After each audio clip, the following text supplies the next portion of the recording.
Assalamualaikum warahmatullahi wabarakatuh. Alhamdulillahirrahmanirrahim. Hari ini Muhammadiyah kembali menyelenggarakan press conference untuk penanganan COVID-19 di Indonesia.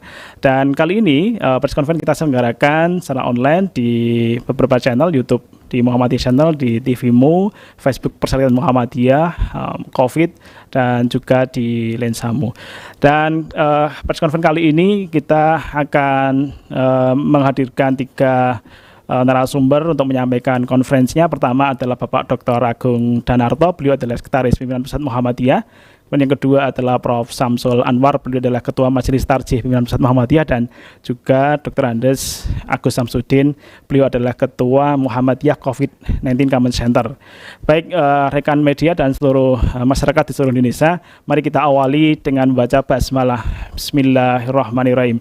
Yang pertama akan disampaikan oleh beliau Bapak Dr. Andes Agus Samsudin, Magister Manajemen, beliau adalah Ketua Muhammadiyah COVID-19 Command Center, untuk menyampaikan respon Muhammadiyah dalam penanganan COVID-19 di Indonesia. Pak Agus, monggo Pak. Terima kasih Pak Budi. Assalamualaikum warahmatullahi wabarakatuh. Alhamdulillah wa syukurillah wa la hawla wa la quwwata illa billah. Asyhadu an la ilaha illallah wa asyhadu anna Muhammadan abduhu rasuluh. Yang pertama, terima kasih kepada seluruh pemirsa dan juga media massa yang hadir baik secara langsung maupun via daring sore hari ini. Kita mengadakan konferensi pers kembali, dan hari ini saya akan update beberapa poin saja. Tetapi nanti ada satu hal yang paling penting, yaitu menyangkut dengan bagaimana kita menyelenggarakan sholat Idul Fitri.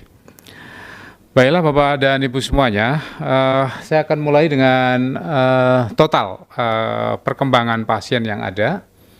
Kalau kita lihat per hari ini sudah ada 159 yang ada di Rumah Sakit Muhammadiyah dengan jumlah PDP 1.369 dan ODP-nya sudah hampir 3.000. Dan kalau kita lihat maka trennya ini semakin lama semakin naik. Dan ini merupakan sebuah gejala yang kami amati setelah Jakarta mulai agak menurun, dikatakan begitu, tetapi pertumbuhan di luar Jakarta sekarang tumbuh dengan pesat sekali. Oleh karena itu, pada kesempatan hari ini, saya ingin menyampaikan beberapa hal yang sangat penting terkait dengan itu.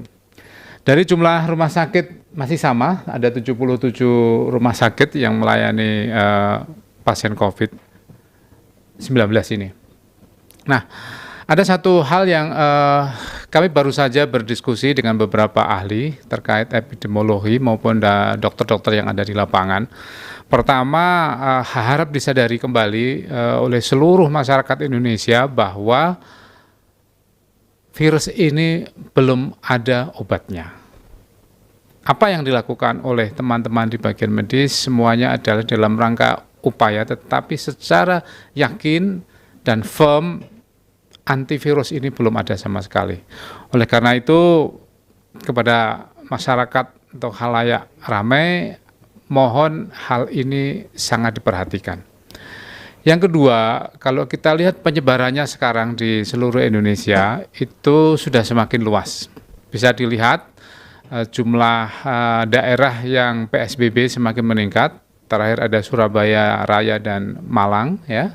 Kemudian ada beberapa tempat lagi penularannya yang begitu luas. Kita melihat ada kasus-kasus sampai ke Maluku, sampai ke NTB.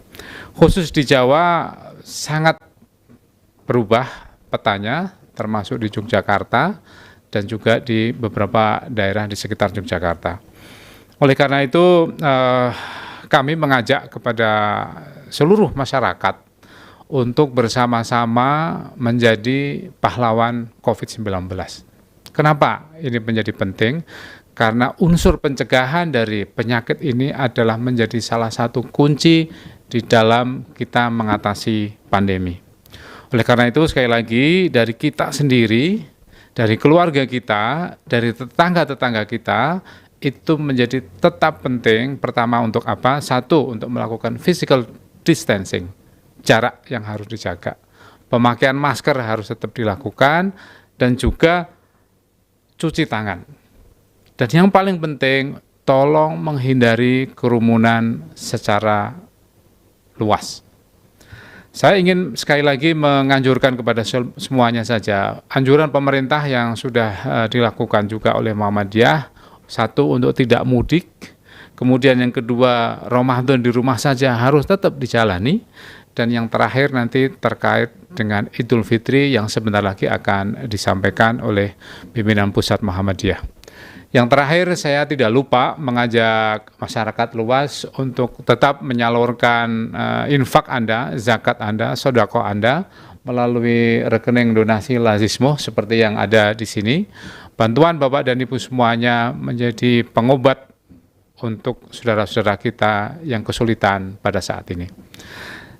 Itu yang ingin saya sampaikan sore hari ini, dan selanjutnya saya persilakan pimpinan pusat untuk menyampaikan kebijakan terkait dengan sholat Idul Fitri. Saya persilahkan kepada Pak Agung Danarto, Sekretaris Pimpinan Pusat Muhammadiyah.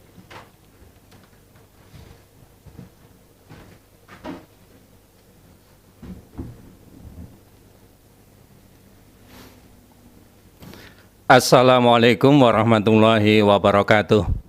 Alhamdulillah Rabbil Alamin, wassalatu wassalam ala ashrafil anbiya'i wal mursalin nabiyina Muhammad wa ala alihi wa ashabi ajmain, amma ba'du.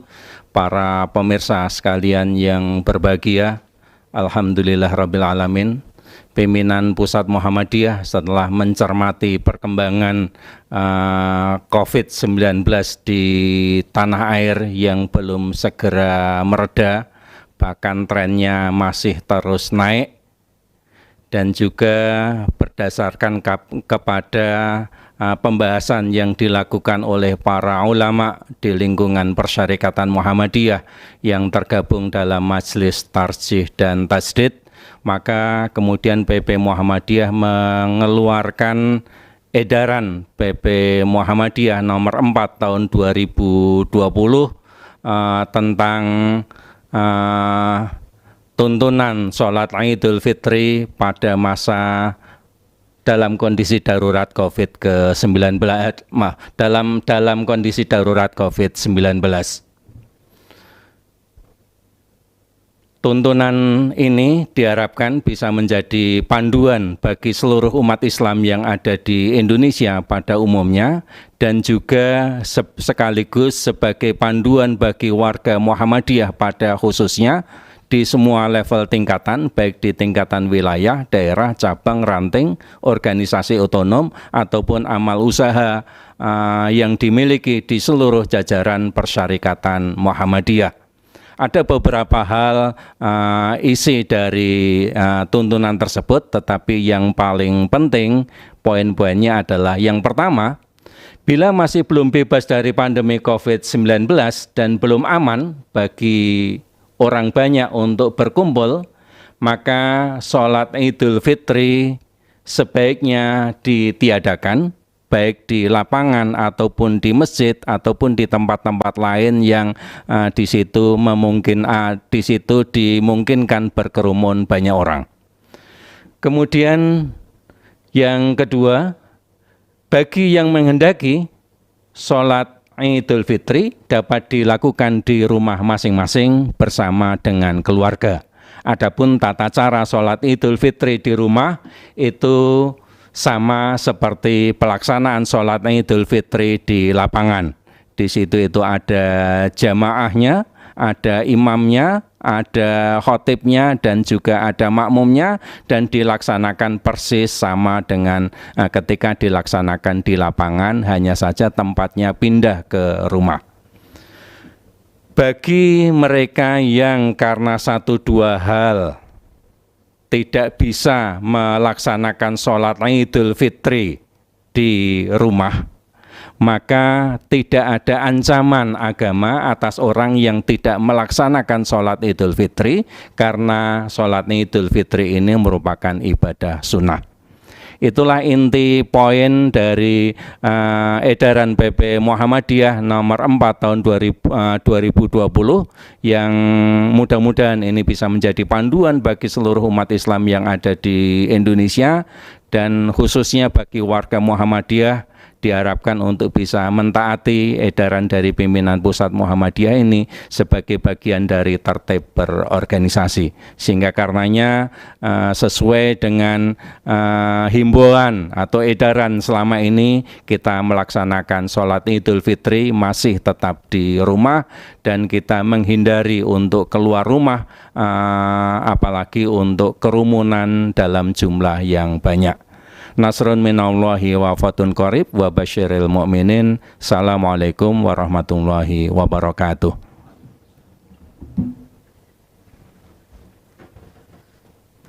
Demikian tadi Sekretaris Pimpinan Pusat Muhammadiyah Bapak Dr. Agung Danarto telah menyampaikan tentang himbauan ibadah di 1 Syawal atau di sholat Id. Dan berikutnya Prof. Samsul Anwar, Ketua Majelis Tarjih Pimpinan Pusat Muhammadiyah, akan menyampaikan panduan secara teknis tentang ibadah sholat Id. Kami persilakan kepada beliau.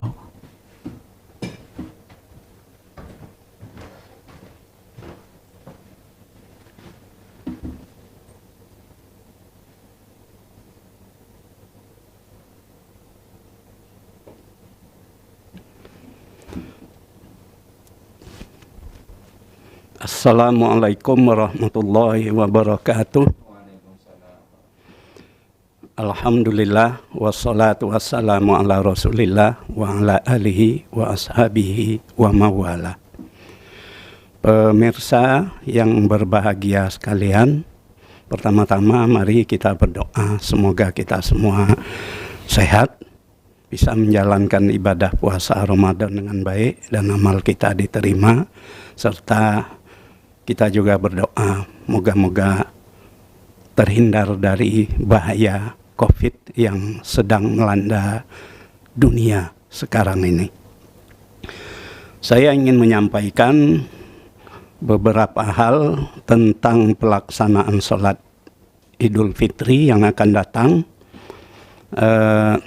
Tadi sudah disampaikan oleh pimpinan Pusat Muhammadiyah melalui Sekretaris Pak Dr. Haji Agung Danarto MAG, bahwa apabila pandemi ini belum dinyatakan bebas di Indonesia dan belum ada kepastian bahwa lingkungan kita bebas dan aman untuk berkumpul, maka sholat Idul Fitri ditiadakan.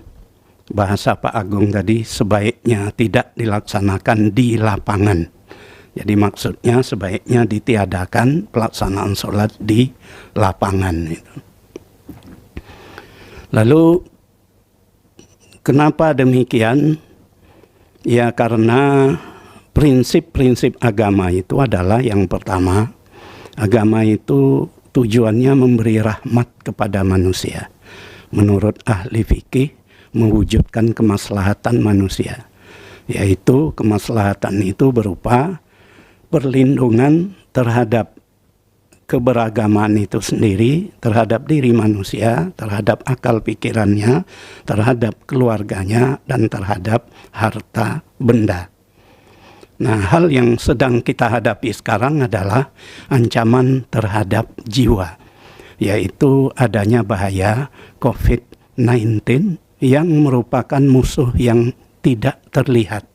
Dan seperti tadi juga dikemukakan, belum ada obatnya sampai sekarang. Nah, sesuai dengan prinsip la dororo wa la diror dalam hadis Nabi, di mana kita wajib menghindarkan diri kita dari mudarat dan juga menghindarkan mudarat dari orang lain, maka oleh karena itu sunnah sholat Idul Fitri di lapangan terpaksa kita tiadakan. Hal itu karena untuk menghindari mudarat yang juga diperintahkan oleh agama. Karena berkumpul banyak orang itu bisa menjadi sumber penularan COVID-19 kepada yang selama ini sehat itu. Jadi oleh karena itu ditiadakan. Nah, pada sisi lain, kalau sholat di lapangan tidak dilaksanakan, lalu bagaimana? Apakah kita melaksanakannya bisa di rumah? Nah, dalam hal ini memang telah difatwakan oleh Majelis Sarji dan telah dikeluarkan maklumat pimpinan pusat Muhammadiyah mengenai itu, bahwa apabila di lapangan tidak dapat kita laksanakan, maka dipindahkan ke tempat lain yang mungkin. Tempat lain yang mungkin itu adalah di rumah. Di masjid juga sama halnya dengan lapangan, karena juga merupakan perkumpulan orang banyak itu. Nah, dalam hal ini apakah ada dasarnya pemindahan sholat id ke rumah? Ya, kita mendapat keterangan dari ahli hadis yang sangat kita kenal semua, yaitu Imam Al-Bukhari. Dia mengatakan apabila sholat id tidak dapat dilaksanakan bersama imam, maka dapat dilaksanakan di rumah. Beliau mendasarkannya kepada hadis, meskipun hadis itu sangat umum, tapi bagi beliau itu adalah dasar sholat id dilaksanakan di rumah, yaitu sabda Nabi Muhammad sallallahu alaihi wasallam, "Hadza iduna ahlal Islam." Ini adalah hari raya kita umat Islam. Nah, hadis ini dengan matan yang sedikit berbeda, beliau riwayatkan dalam dua tempat yang lain, yang intinya sama. Cara memahaminya menurut Imam Bukhari adalah hadis ini menunjukkan bahwa kita berada dalam situasi hari raya. Bagaimana kita merayakan hari Id itu adalah seperti dipraktekkan oleh Rasulullah dengan melakukan sholat Id. Nah, hanya saja kita tidak bisa melakukannya secara normal, yaitu di lapangan seperti yang dipraktekkan oleh Rasulullah, maka dapat kita lakukan sesuai dengan yang mungkin kita laksanakan. Dalam hal ini Nabi Muhammad SAW sendiri bersabda, "Fa idza amartukum bi syai'in fa'tu minhu mastata'tum." Apabila aku perintahkan kamu tentang sesuatu, maka laksanakan sesuai dengan kesanggupan. Di dalam Al-Quran sendiri juga Allah Subhanahu wa Ta'ala berfirman, "Fattaqullaha mastata'tum." Bertakwalah kepada Allah sesuai dengan kesanggupanmu. Jadi kita hanya bisa melaksanakan perayaan Id yang dirayakan dengan sholat itu di rumah, maka kita laksanakan di rumah. Nah, melaksanakan di rumah itu kan tidak pernah dilaksanakan oleh Rasulullah. Maka tidak berbuatnya Rasulullah, arti tidak dilakukan sesuatu oleh Rasulullah itu tidak serta-merta berarti itu tidak boleh dilakukan. Ada beberapa kategori dari tidak berbuat Rasulullah itu. Jika Rasulullah tidak berbuat, padahal ada keperluan untuk berbuat dan ada peluang untuk melakukannya, tapi toh tetap tidak dilaksanakan oleh Rasulullah, maka tidak berbuat Rasulullah seperti itu adalah sunnah dan tidak boleh kita langgar. Tetapi di sisi lain, tidak berbuat Rasulullah itu ada kalanya karena tidak ada keperluan untuk melakukan hal itu. Atau ada keperluan untuk melakukannya, namun ada halangan untuk melaksanakannya, sehingga tidak diperbuat oleh Rasulullah. Maka tidak berbuat Rasulullah dalam kategori yang kedua ini bukan merupakan sunnah. Artinya, meskipun Rasulullah tidak melakukan, kita dapat melakukannya. Seperti sholat Id di rumah tidak dilakukan oleh Rasulullah, karena Rasulullah tidak ada keperluan untuk untuk melakukan di rumah. Kenapa? Ya karena tidak ada penyakit taun di musim Id, baik Idul Fitri maupun Idul Adha di zaman Rasulullah itu. Ya, jadi dan dengan tidak dilaksanakan di lapangan tidak berarti juga kita mengurangi pelaksanaan agama itu. Kita melaksanakan ini juga dalam rangka melaksanakan bagian lain dari ajaran agama, yaitu kita harus hifzun nafs, menjaga diri kita agar tidak mengalami mudarat pada diri kita sendiri dan menimbulkan mudarat kepada orang lain.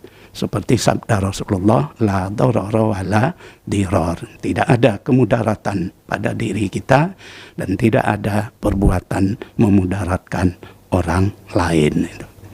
Jadi oleh karena itu kita memutuskan bahwa sholat id di rumah itu adalah suatu yang masyru'. Saya kira demikian hal yang bisa disampaikan. Semoga bermanfaat kepada kita semua. Sekali lagi mari kita semua berdoa. Semoga musibah COVID-19 ini cepat berlalu dan keadaan kita semua menjadi pulih. Wassalamualaikum warahmatullahi wabarakatuh. Baik, demikian tadi rekan media dan seluruh masyarakat di seluruh Indonesia, konferensi yang telah dilakukan oleh Muhammadiyah, dan berikutnya kami akan berikan kesempatan kepada teman-teman rekan media untuk memberikan umpan balik atau pertanyaan kepada para narasumber yang telah menyampaikan paparnya. Terakhir tadi adalah tentang tuntunan sholat Idul Fitri di saat pandemi COVID-19 atau Corona. Kami persilakan untuk teman-teman rekan Apalagi media. saat ini kondisi psikologis masyarakat yang sedang tertekan akibat pandemi COVID-19 ini. Ya. Kami persilakan. Menurutnya, drama-drama politik. Kalau ada pertanyaan dari teman-teman rekan media, Mas Rizky atau CNN? Dari saya cukup, Mas. Oke. Cukup. Baik.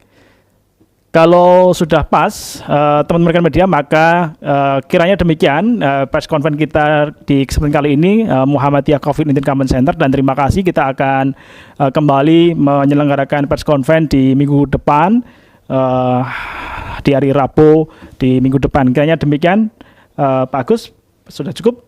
Prof. Samsul, sudah cukup? Pak Agung, cukup? Baik, terima kasih, dan demikian mari kita akhiri dengan baca hamdalah. Alhamdulillahirrahmanirrahim. Assalamualaikum warahmatullahi wabarakatuh.